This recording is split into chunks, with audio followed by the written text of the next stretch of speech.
Good morning, everybody, and welcome to the 6th Leading Venues of London and PA Club Showcase. A warm welcome to all our new visitors, and it's lovely to see some people returning. Hope you've all had a good week. I think it's been a slightly better week. Shops are opening, death and infection rates seem to be falling fast. This discovery of dexamethasone, which reduces mortality in the worst cases, I think is fantastic news. I do believe that we're going to see a change in the social distancing guidelines very soon, which will be fantastic news for the hospitality industry. And I hope they start with that sooner rather than later. I mean, if people continue to behave responsibly, we should see a fast return to a sort of near normality. But I'm afraid idiot protesters on the far fringes of the political spectrums and ravers in Manchester might slow this down. But hey, what can we do? So before we crack on with today's fantastic presentations, a bit of housekeeping.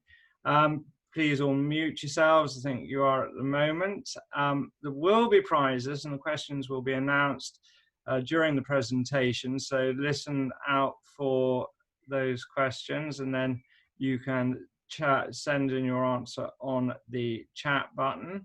And then Clifford will be announcing the winners at the end. So stay with us to the end, you might win. If you have any other questions, please send those in on the chat button. If we don't have time to answer them today, we'll make sure the presenters get back to you and answer those questions. If anyone's having a birthday today, let us know on the chat button. We'll have a big shout out, happy birthday for you. So we've got three fantastic presentations today. Glazier's Hall, and they are offering a magnum of champagne and a branded nail file as the prize.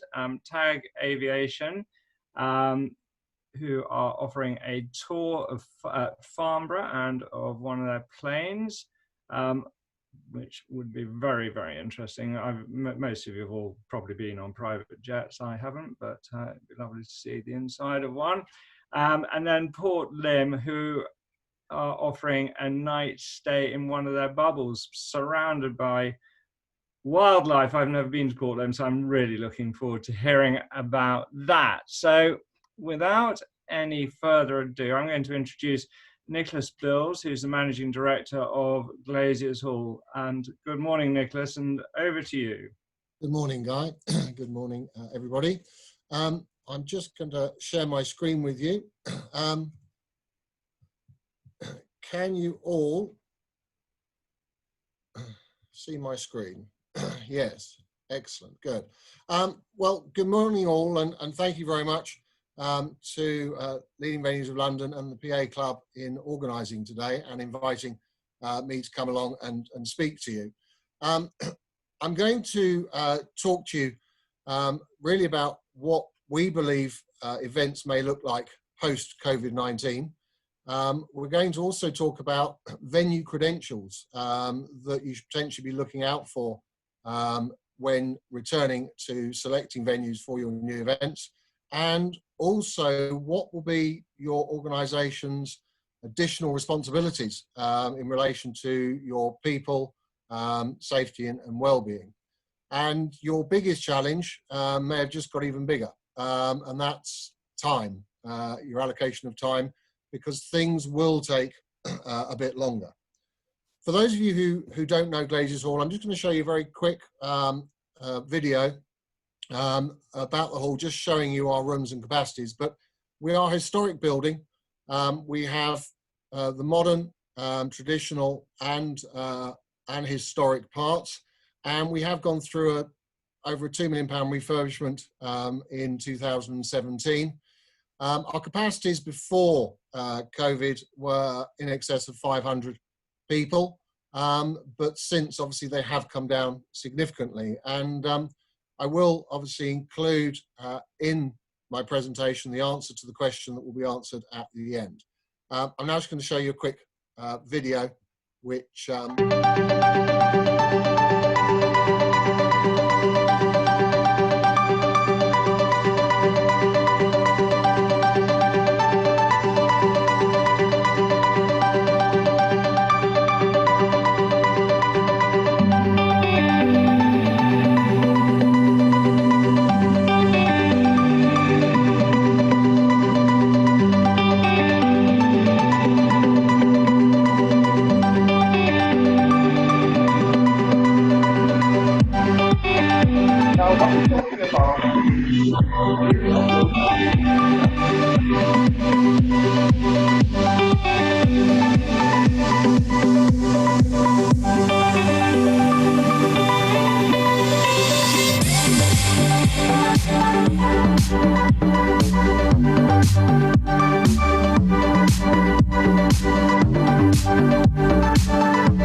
thank you very much.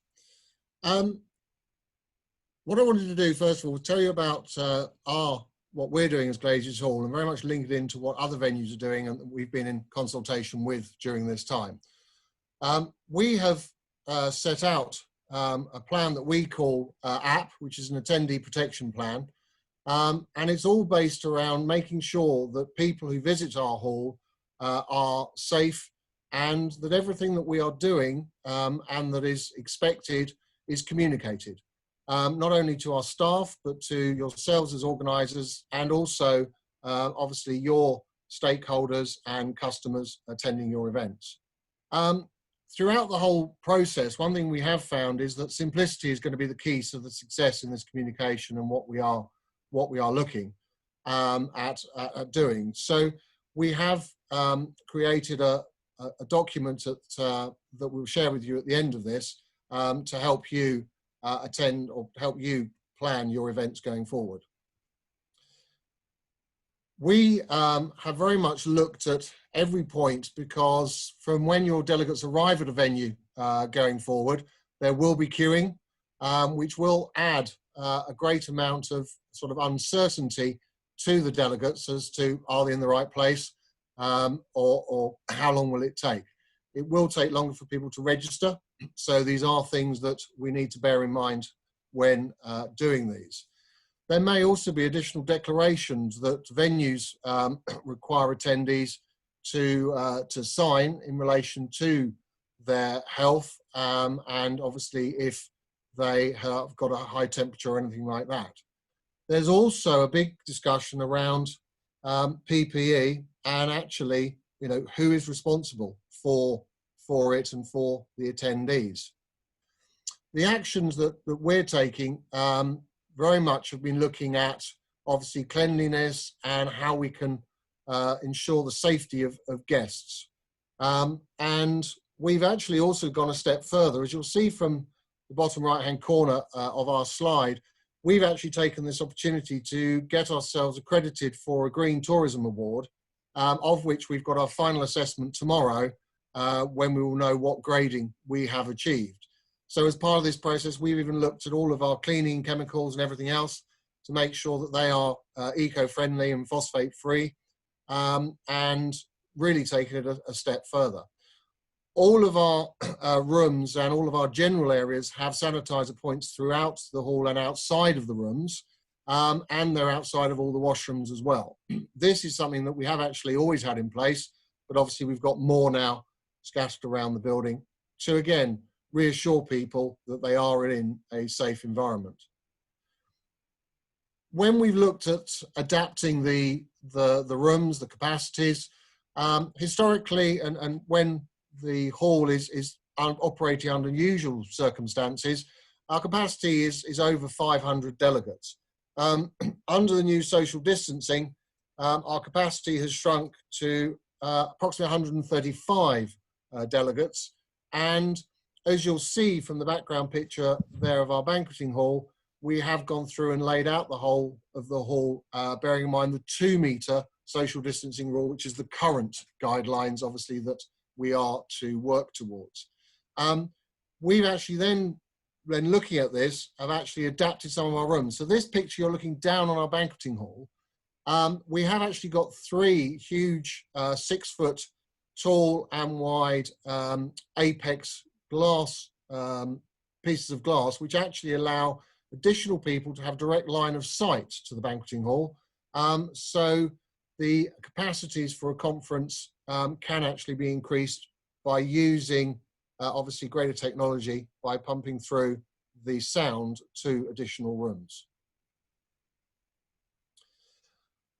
Again, moving on for this, providing a safer place, we have now managed to devise our hall so we have 3 totally separate entrances that allow us to queue attendees in different directions outside of the hall, which allow companies to take over a complete floor. And you can take over a floor from as little as about 20 to 25 people. So again, it can make much more intimate events and give you a greater control and a sense of greater security and safety to your attendees. Each of the floors is fully equipped with its own washrooms and refreshment areas as well.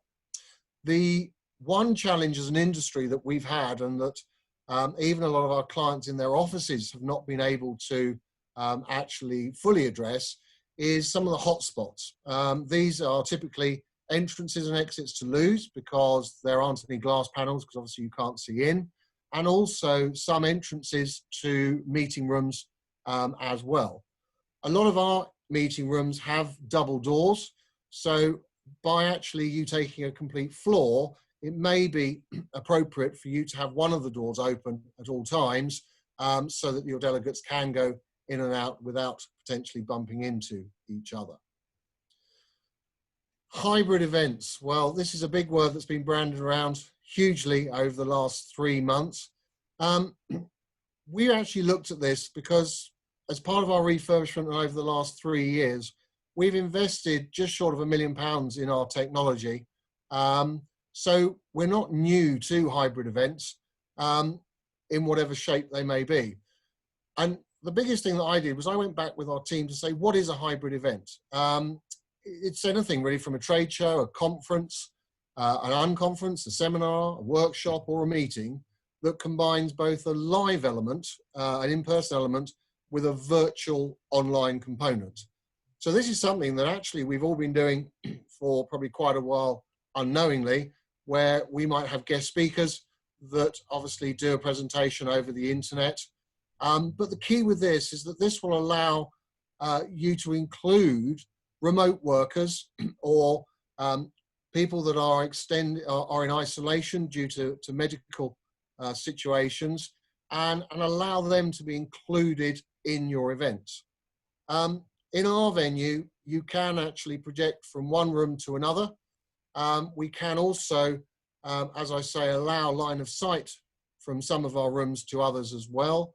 And we are also able to present from our venue to the internet, very much like we're doing this morning via Zoom, and it can be two-way as well.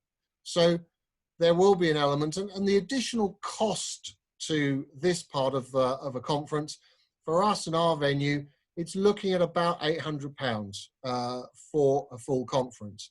And what we're doing to help obviously reduce that is that we are providing in all of our packages our existing built-in AV screens, projectors, flip charts, complimentary during this time, so as to offset that additional cost that may be incurred by yourselves as event organisers. During this time, a lot of venues have been creating credentials, a number of initiatives. We've created our attendee protection plan, which is a 20-point plan, which outlines everything we are doing. And details of that are available on our website under our news section. But it's also allowed us to create and discuss with other industry experts, not just in the UK, but across the globe, where other countries like the States have already opened up to conferences and exhibitions, and create a safe meeting policy, but also a step-by-step safer meeting framework, clearly outlining actions that we will take as a venue to protect your attendees, and also considerations for yourself as an event organizer organising an event. Really, in summary to it all, is this is a time where we as a venue and yourselves as event organisers need to work closer together. We need to be very clear and keep things very simple to understand the additional requirements that are put upon ourselves as a venue, yourselves as organisers, and particularly the communication with attendees, whether they be employees through your HR departments or whether they be external clients to yourselves. We see the main key driver with all of this and to the success is that of the training and communication that we are doing as a venue, and obviously we hope to do with yourselves. Thank you very much for your time. Obviously, if you would like a copy of this presentation, or again, the download of our safer meeting checklist, please do go to the link that we have below and you'll be able to download that. Thank you very much. Brilliant, Nicholas. Thank you very much indeed. And so I think the question for the prize was? The question for the prize is, what is our new capacity, bearing in mind the social distancing that we are currently planning for? Thank you very much indeed. I think what I mean, I know Glaziers Hall very well. I've held events there, done events there, and what I think is fantastically located, you know, just south of London Bridge. If you're going south over London Bridge and you look to your right, it's just there next door to Borough Market. It's a wonderful location, and the space available is, you know, you've got a feeling of the new and the old and looking out over the river. It's a wonderful venue and I couldn't recommend it more. And Nicholas, I think, you know, your presentation exemplifies the professional approach of the hall to all events. And so thank you very, very much for that. Guy, there's one question about temperature checks. Will we be doing those? It's something that we are looking at and we have got equipment in order to do it. But there are a lot of potential legal ramifications of us doing it. So we're looking into that. But we do have masks on site, we do have spare PPE, and we will be doing, we are planning on doing temperature checks as well. Fantastic, that's great. So, a really sort of dramatic sort of contrast to that, I'm now going to ask Mahood from TAG Aviation to tell us about private jet hire and the offer they have. Thank you. Good morning, Mahood. Thank you very much for inviting me today. Let me just share my screen 1 second. There we go. Can everybody see that? Yep. Perfect. So my name is Mal Rahim and I am a charter sales executive at TAG Aviation, and I have been working there for about 3 years now. So it's been a very interesting time, seeing a few curves and troughs, which have been interesting to go through. But here we go. So our team, we have TAG Aviation. We've been around for about 50 years and we hold a great reputation in what we do because we have been around for so long. We've seen so many things go on, and a good thing with TAG, we've learned from the industry and we see a lot from where we are based as well in Farnborough Airport. We have headquarters in Geneva and offices in UK, Hong Kong, and Malta as well. With over 135 aircraft in our fleet, we are one of the largest private aviation companies out there. I mean, it's an absolute huge fleet, ranging from 737s at the top down to smaller aircraft such as Challenger 350s, Citation XLSs, etc. So within TAG, we have a team of operations, we have a sales team, we have our safety and security team, we have our flight operations team, we have a maintenance team. So as you can imagine, it's an absolutely huge company.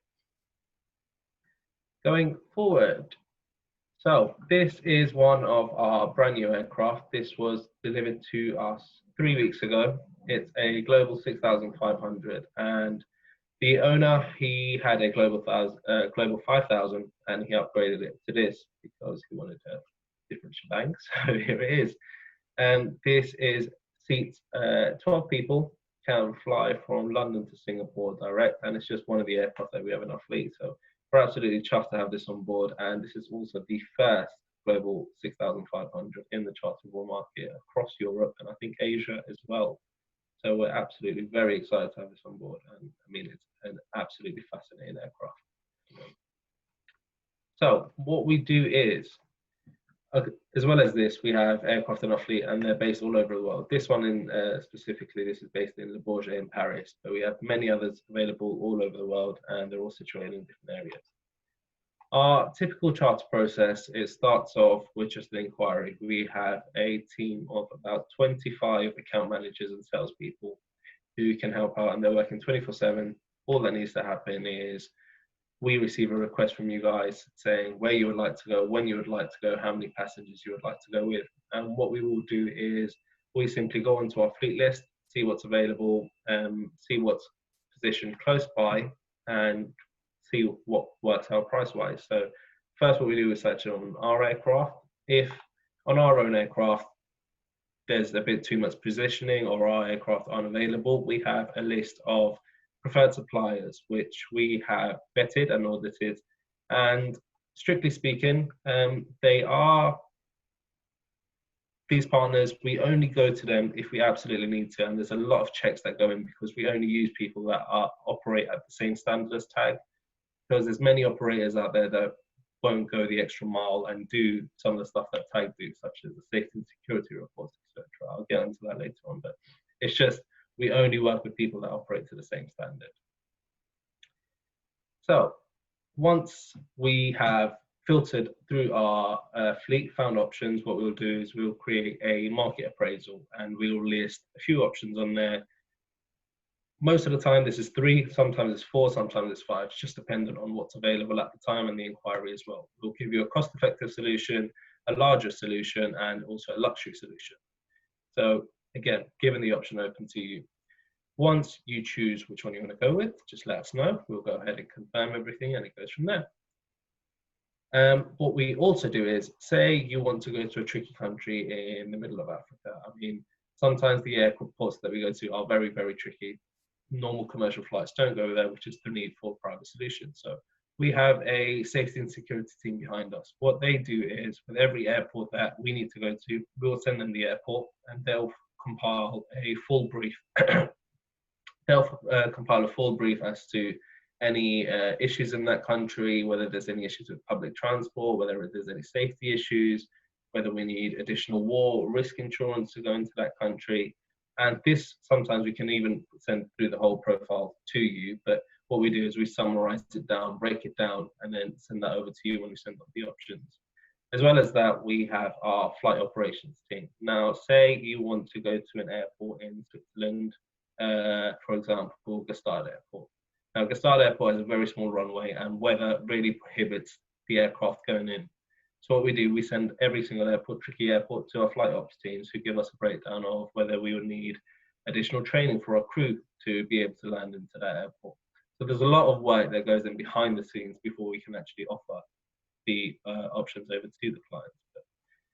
Going forward, this is also a aircraft. This is a BBJ, and it's just one of the options that we can offer our clients. And as you can see, it's absolutely fascinating. It's like being in your home, being in a luxury home, 70,000, 40,000 feet in the air. Absolutely fascinating.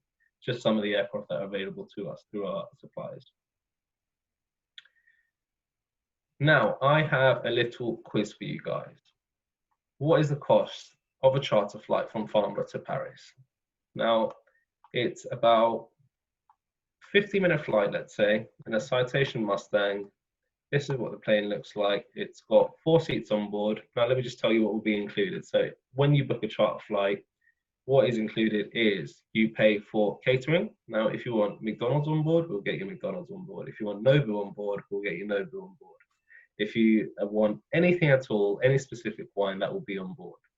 You'll pay for VIP lounges. So either you can come to the VIP lounge where we have boardrooms, where we have gyms, where we have a full relaxation area, we have spas in some VIP lounges, shower facilities, meeting rooms, whatever you call, we have it. So either you can come and spend some time there, or you can drive straight up to the aircraft and depart within 10 minutes. So what would you think a charter flight of this would cost from Farnborough to Paris in euros? In euros? In euros. Is this a question for me specifically? This is a question for everyone. Oh my God, you're putting me on the spot. Okay, for return or one way? One way. Okay, I'm gonna go 10,000 euros. 10,000, not bad. Now this one comes to about 7,000 euros one way. Cheap. Yeah. Let's go right now. We can get you booked. Yeah. Fantastic. Now we have one more example. This one's a bit more longer. So this is on our Gulfstream G650 from Farnborough to Barbados. This would typically be about an 8.5-hour, 9-hour flight. Now this aircraft is absolutely amazing. This is a 2018 aircraft. Seats about 14 people and has 5 beds and 14 seats. Oh, no, the price doesn't come up. Oh, yes, it has. So that says £10,000 a person. £10,000 a person. Yes, one way. So roughly speaking, what would a first-class British Airways ticket cost to Barbados? First-class British Airways ticket, you'd be looking at maybe around 6,000, 7,000. So it is considerably less. But again, you don't get your own plane, you don't get the VIP treatment, you have to queue up in immigration, whereas this, the immigration comes on board to you, passport control comes on board and checks your passport for you. So there's no queuing, no waiting around, nothing at all. Well, I'm sure Mark's going to take all the leading venues of London throughout for a jolly to Barbados following this. And wow, aren't they fabulous? Yeah. It is a really, really, really fun way to travel, I guess. Only fit for some. Now, going forward, this is a really important topic. How are we tackling coronavirus? And I mean, as it can be for many others in the world, it has impacted everyone greatly. Simple question, are we still flying? The answer is yes.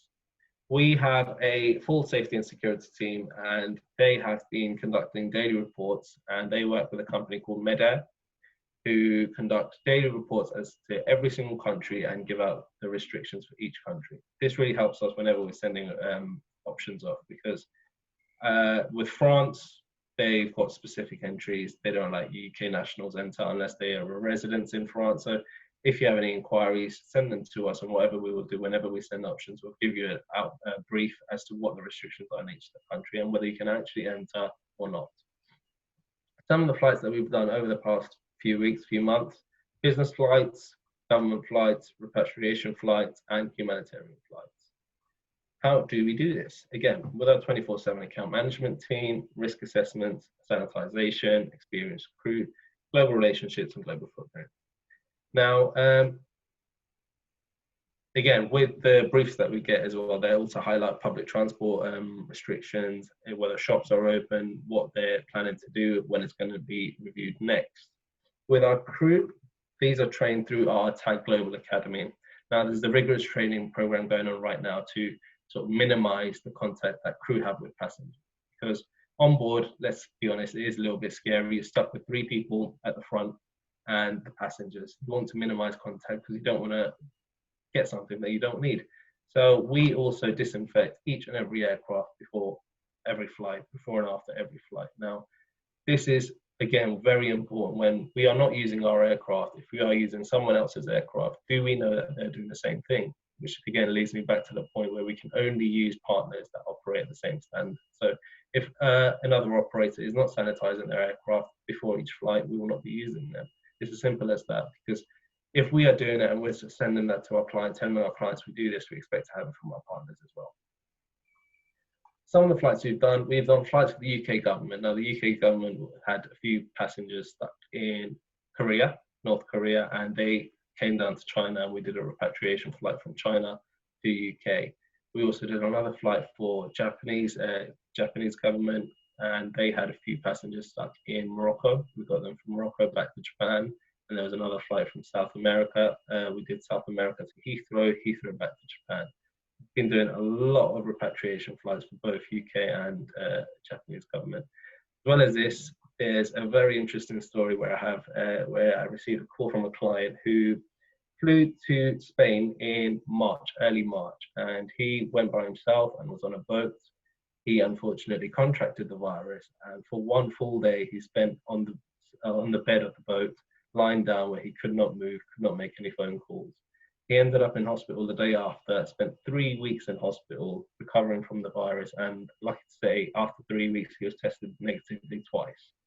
He then contacted us, and we flew him back to Geneva in an plane ambulance, and he was finally reunited with his family after a very long 4 weeks, where he was by himself in an absolutely terrible state, and he was just so glad to be home. And it's just some of the stuff that we've done over the past few weeks. This one story really, really did open my eyes as to what's going on and how people are suffering. It was just amazing to do this one bit of kindness for this one gentleman who just wanted to get back to his family. That's fantastic. We've had a couple of interesting questions. So I don't know what this is, but are you YFERN approved? Yes.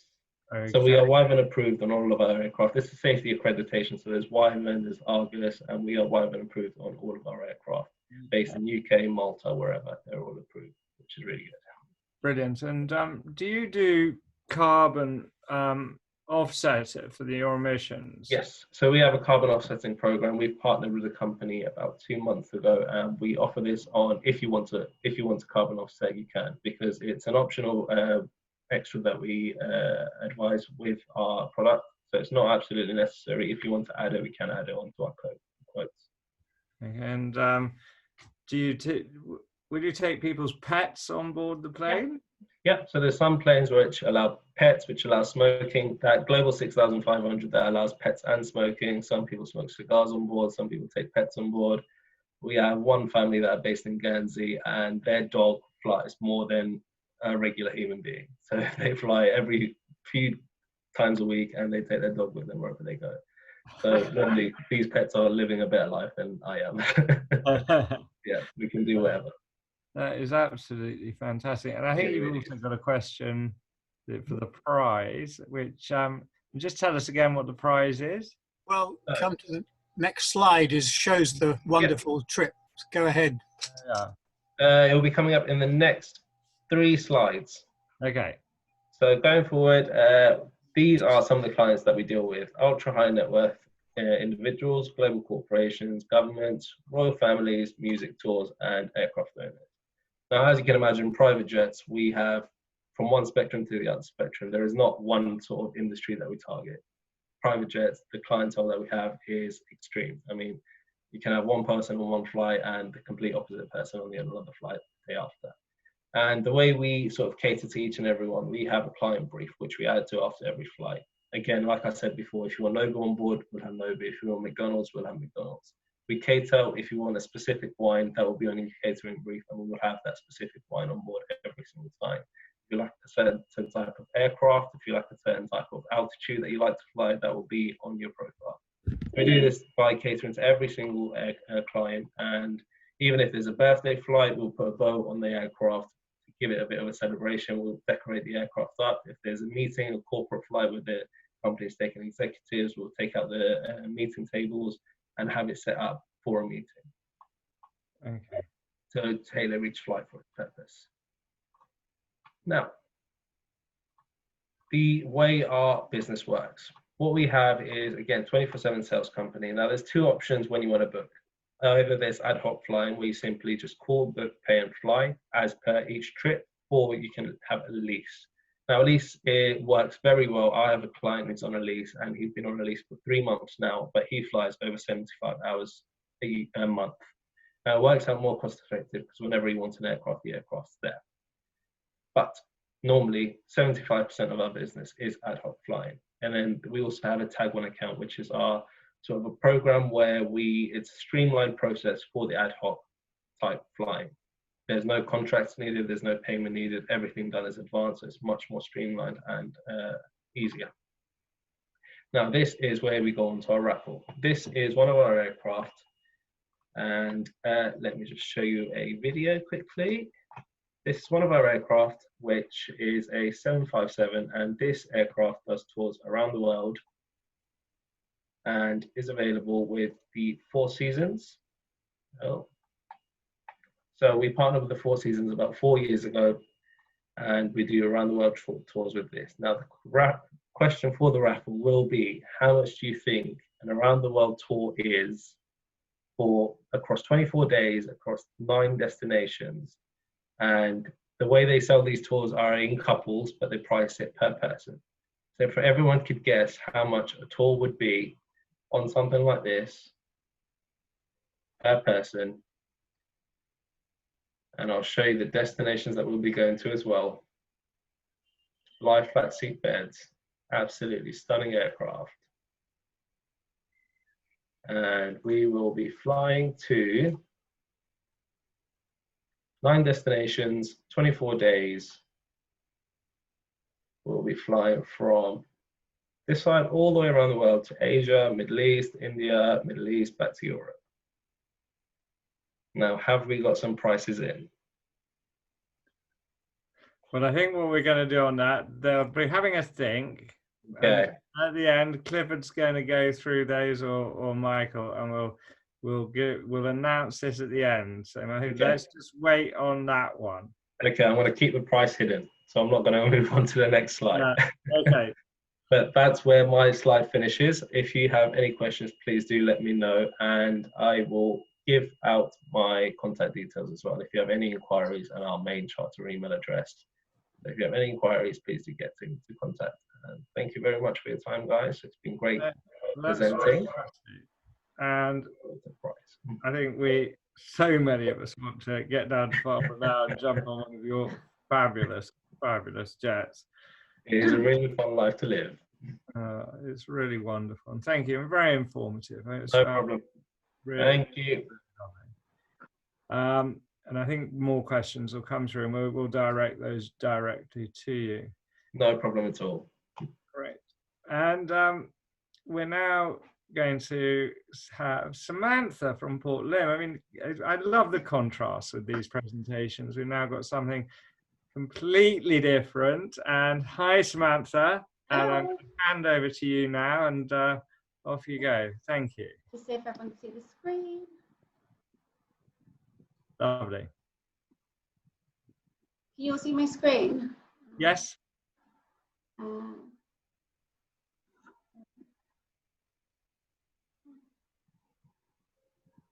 Sorry, bear me 1 second. Sorry, Jane. Got some technical help. 1 second. That's all right. We're all, share the screen. None of us are professional broadcasters, so. I should be after 3 months of doing this. Sometimes I have 6 a day, but. I mean, I can see it. I think we can all see it.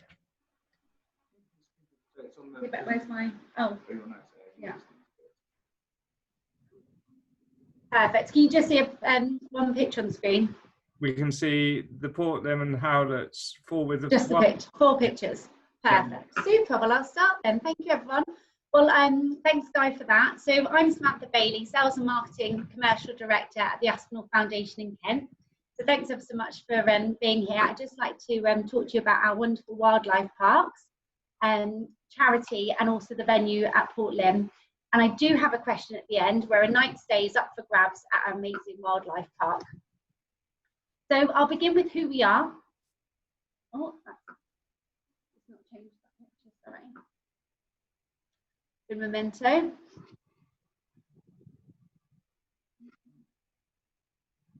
It's all worked perfectly in rehearsal.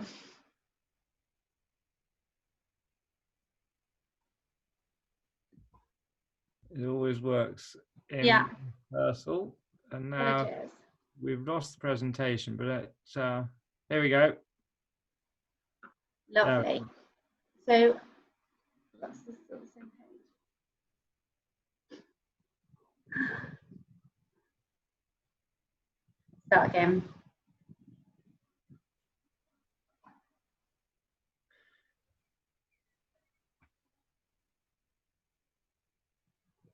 We're having lots of people guessing prices for the fly around the world. A broad spectrum of prices. Some people are getting close. Yeah, they are. Does that? Do you ever? How often do you do that, Charter? So this flies. This is constantly flying. This Is it? plane is constantly flying through the year. Blimey. Sometimes it does around the world. Sometimes it focuses on a specific continent. So it does Africa tours, South Asia tours. But yeah. Perfect. Yeah. So, We're back. I'm so sorry. It worked perfectly in rehearsal. So we're ready now. Can you just see a picture of a gorilla? We can't at the moment. Oh. Clifford, is there anything you can do to help Samantha? Oh, I've got my technical. Here we go. There Yeah. we can see the gorillas. Picture of a gorilla? Yay. Okay, perfect. So I'll begin with who we are. At the Aspinall Foundation, we're a world-class animal conservation charity dedicated to protecting and endangered of animals around the globe. We were founded in 1984. Now, over 30 years, our mission remains the same. We are more dedicated than ever to returning as many captive bred animals as possible to the protected wilderness areas and reserves located throughout the world. Our two award-winning world parks, Howletts near Canterbury and Port Lympne near Ashford, work closely with the Aspinall Foundation and, as such, are very different from conventional zoos. Our parks lead the way in animal care, enclosure design, enrichment, and breeding success, and are designed to be breeding sanctuaries for some of the world's most rare and endangered animals. With the help of our park visitors, we are able to provide care, nurture, and the release of these incredible animals. The Aspinall Foundation's founder, John Aspinall, dreamt of reintroducing gorillas bred at Howletts and Port Lympne back to the wild almost as soon as he started collecting and breeding them in the early 1970s. Today, this dream is being carried forward by his son, the current chairman of the Aspinall Foundation, Damien Aspinall, and we believe that the reintroduction of animals into their natural habitats can help conserve wildlife and the environment. Over the past few years alone, we have bred, nurtured and released hundreds of animals into our animal parks and back to the wild where they belong. We've released 8 black rhino, 12 langurs, 90 ebony langurs, 33 Jarban gibbons and 11 European bison and over 70 Western lowland gorillas back to their native homelands. So we believe that the animals deserve, wherever possible, to live in their natural environments, free from persecution by humans, from hunting, trapping, and the loss of their habitat. For too long, humans have threatened and destroyed the forests, plains, and rivers that the animals live in. We have a responsibility, a duty to tackle this destruction and rebuild the population of far too many endangered animals facing the threat of extinction. So there are 3 main strands to our conservation work. To halt the extinction of endangered species in the wild by reintroducing animals and developing sustainable conservation activities, providing economic benefits to local communities and helping manage to protect the wilderness areas. Provide the most natural environment possible for animals in both animal parks and be world leaders in our animal husbandry and breeding programs. And lastly, to increase public understanding of animal welfare and help to all act to protect animals in their natural environment. My pictures aren't changing for you guys, are they? Not at the moment, but we're sorry, I'm just going to go into the hotel bit. I'm not sure what's happened. Still opening.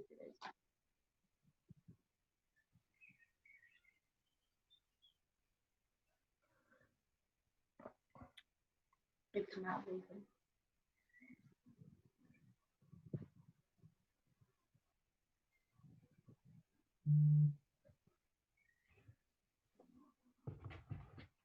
So I think it's fair to say all the income generated by the park goes Yeah. into conservation.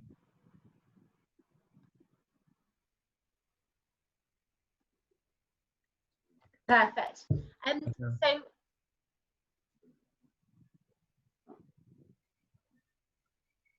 I can't see it at the moment. Oh, here we go. There we are. We're back there. Perfect. So I'd now like to tell you a bit about our unique venue at Port Lympne in Kent, which has many USPs, including the safari, which our guests where you can see the rhinos, zebras, bears and giraffes. The hotel has many incredible flexible spaces for conferences and events. We have a newly refurbished Aspinall Suite located within the hotel and can accommodate 200 theatre style. It's our largest space for meetings, events, dining or large team building activities. And for added excitement, you can include big cat feeds with the lions and tigers. This is our Moroccan courtyard located again in the hotel. It's got a unique courtyard which retains all of its features, including marble floorings, pillars, fountains, baths, a balcony, and has been decorated with antiques handpicked from Marrakesh. It's the perfect outdoor space for eating, drinking, and networking. Samantha, your slide hasn't moved on again, I'm afraid. Oh, I'm so sorry. It's all right. As I say, Do you know what? I might just crack on and send you the pictures out. Yeah, I think there's a gremlin's got in there something. Do you know what we practiced? I even made my my digital manager sit in the office to make sure it worked properly. So it's the first time. It worked perfectly this morning. I think there are don't worry, there are 80 people not wanting to be in your shoes just at the moment. Sorry, I know. You. So don't worry. Because we're all going to face these problems. We're all going to face these practice yesterday, all fine. This morning, all fine. Okay, so I think to save Samantha from more anxiety, what I'm going to ask everyone to do is to go onto their website and have a really good look at this. And I'll send over the presentation. Yeah, and Samantha, can you just let us know? I will do. So you've got the main hotel there. Yeah, that's right. And what are the facilities? So we've got 81 units, which I was about to walk you through, ranging from a bubble with panoramic views right through to our lion and tiger lodges where you can sleep with the lions. Our most expensive accommodation is £1,750 a night, but we also sell glamping pods for £99. We've got a beautiful four-star mansion, four-star boutique mansion, which is gorgeous. And the meeting rooms range from the 200 brand newly refurbished Aspinall Suite down to our Spencer Roberts room, which can do about 80. So we're perfect for strategy away days. You know, no more boring conference rooms. Our rooms are like painted with animal murals. They're just absolutely beautiful. And what I wanted to talk to people about today was the opportunity to do team building. So we do really brilliant team building events. So you can take your team out, have a break from the norm, build animal enrichment, knowing that your conference really does mean more because every penny will go back to the charity for rewilding. I think that's one of the nice things to know is that all the money spent goes to a great cause. Now, I think you've got a question for us that maybe it was on the first slide. So okay, that's good. What year were we founded in? Great. So people will answer that. And yeah. That's wonderful. The prize to win a bubble. So I'll let Charmian let me know who the winner is at the end. That'd be great. And I'll organise that. And I'd also like to say everyone on the call today, I'd like to give them 2 tickets to a park of their choice. You can either come to Howlett's and come and see our baby elephants, or you can come to Port Lympne and come on our safari. So everyone can have 2 free tickets who's been on the calls today. So how will we do that? If you send me a list of email addresses, or I can post them out, however you want to do it, it's fine. That is incredibly generous, thank you. And I believe you are open now, aren't you? Yeah, we are open, so come down and see us soon. The animals have missed us. Are people coming? Yeah, we had we limited it to 1,000 per day on the first couple of days, And now we've got back up to 2,000, but 2,000 people in 600 acres, you won't see another person. You'll see more animals than humans. So. Oh, that's fantastic. Well, Samantha, I'm feeling for you. I'm so sorry. It was the best laid plans. Worked perfectly this morning. So I'm so sorry. Well, the good news is of that, when these things go wrong, everyone will remember you, and I'm sure everyone's going to go onto your website because you. I will send out the presentation, and I'll send Charmian some brochures and things if anyone wants to see a brochure and conference brochure. So yeah, and if anyone wants to come down for a tour, you're very welcome for a site visit. That's really kind. Right, we'll send out all your contact details, Sam. Thank you. I really appreciate that, and thanks for the opportunity. No, well, that's absolutely fine. That's brilliant. Thank you, Samantha. Now, just before, I hope everyone's enjoyed our 3 presentations. I have, and probably Samantha's the only person that's not enjoyed it. But so we're all feeling for her at the moment. Before I tell you about next week, a few other things, and then Clifford's going to announce the prizes. We do enjoy getting feedback from the viewers, and we do hope you'll come again to see next week's presentations, where at the moment we've got lined up the Monkey Island Hotel. We've also got a wine presentation by wine expert Peter Lunza. There will be prizes from them. We're just waiting to confirm so we get the balance right on next week, which is the 3rd presentation, but that'll be coming out to you all in an email.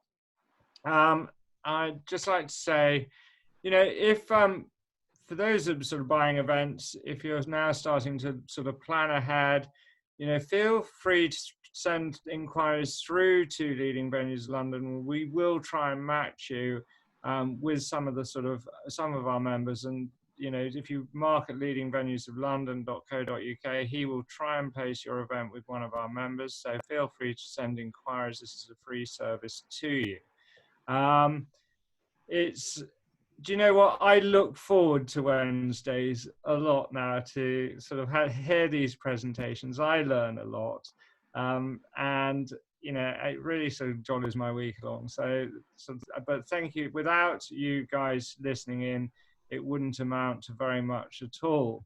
So thank you very, very much for coming. And now I'm going to hand over to Clifford for the exciting bit, and he's going to tell us who's won the prizes.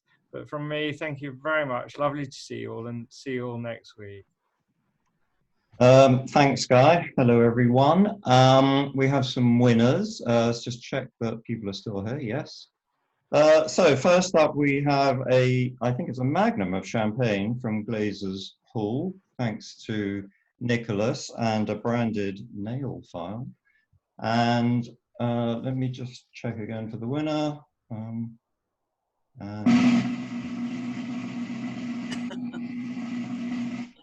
And we have a Davina Coburn, I think, is still in the house. So well done to her. And next up we have, this is the tour of Farnborough Airport, and I have a look inside, maybe a jet. Or... Clifford, did you see my note to you on that score in the chat? I think I did. I believe the answer to this trip is, correct me if I'm wrong, $163,000 was the price. Does that sound right? Yeah, that's correct. And I believe Rebecca Brooks was the closest. And is she still with us? Yes, she is. So well done to Rebecca. And next up, I'm enjoying this. Next up, we have, wow, now this is something I'd like to do as well. This is the night in the bubble. In fact, we can all bubble really, apparently now, can't we? But anyway, this is a night in a bubble, and we had a lot of right answers here, which was 1984, was that right? That's right. 1984. And let me pick from the list who is still here, and the answer is Heather and Rick will have a night in the bubble. So well done to all of our winners. Obviously, I have your contact details, and what I can do is I will put everyone in touch with everyone in terms of prizes. And thank you for taking part. Guy, I think that's it. We're going to have some great prizes next week, and we'll be announcing that online later. There's also a video for those who have missed any of